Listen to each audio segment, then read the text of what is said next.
নমস্কার বন্ধুরা, আজকে আপনাদের সাথে শেয়ার করে নেব ডিমের কোরমার রেসিপি। কড়াই চাপিয়ে দিয়েছি, দিয়ে দিলাম সর্ষের তেল, আর এখানে আমি নিয়ে নিয়েছি আদা রসুন পেঁয়াজ কাঁচা লঙ্কা। তেল গরম হয়ে গেছে, দিয়ে দিয়েছি পেঁয়াজগুলো হালকা ভেজে নেব। নিয়ে নিয়েছি 1 বাটি মাখানা। এবার একে একে অ্যাড করে দেবো কাঁচা লঙ্কা, রসুন আর আদা। আর একটু নাড়াচাড়া করে মাখানাগুলো অ্যাড করে দিলাম।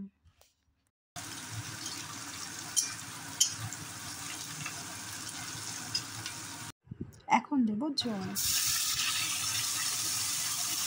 এবার ঢাকনা চাপা দিয়ে কিছুক্ষণ সেদ্ধ করে নেব।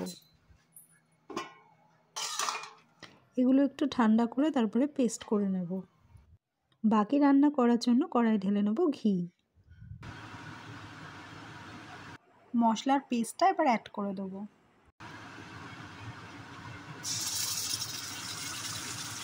সামান্য একটু চিনি দিলাম। এবারে অ্যাড করে দেবো স্বাদ মতো নুন আর কাসুরি মেথি।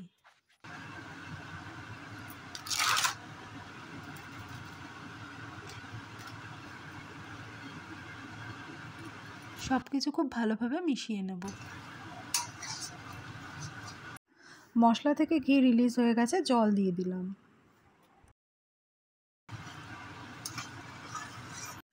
গ্রেভিতে ফুট চলে এলে অ্যাড করে দেবো ডিম, আর ওপর দিয়ে দেবো গরম মশলা গুঁড়ো।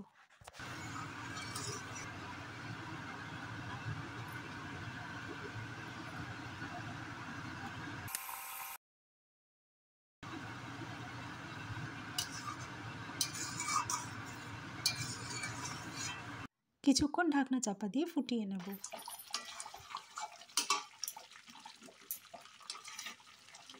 এবার শুধু অ্যাড করে দেবো ফ্রেশ ক্রিম।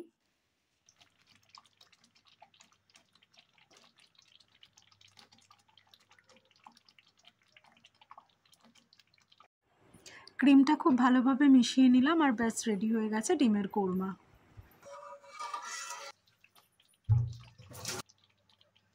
নান বা পরোটার সাথে খেতে বেশ ভালোই লাগবে।